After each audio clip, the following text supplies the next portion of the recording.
ఇవి brown rice అండి. ఇవి పాత బియ్యం అయితే కనుక ఒక 3-4 గంటల ముందు నానబెట్టుకోవాలి. అవి కొత్త రైస్ అయితే జస్ట్ ఎసరు మరిగే ముందు కడుక్కుంటే సరిపోతాయి. పాత బియ్యం కాబట్టి కొంచెం ఎక్కువసేపు నానబెట్టుకుంటే రైస్ త్వరగా ఉడుకుద్ది, ప్లస్ కొంచెం రైస్ బాగుంటుంది.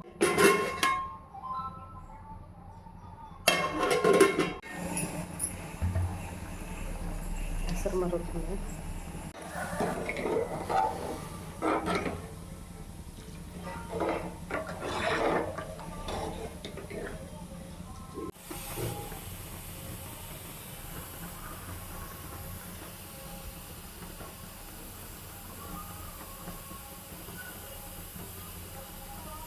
ఇంకా కొంచెం చిన్న పలుకు ఉండిపోయింది, ఇది కూడా మెత్తగా అయిపోవాలి.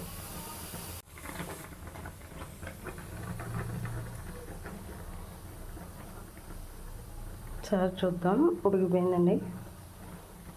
పలుకు కూడా లేదు ఈసారి, కొంచెం శుభ్రంగా మెత్తగా అయిపోయింది. ఈసారి వాష్ చేసుకుందాం. Brown rice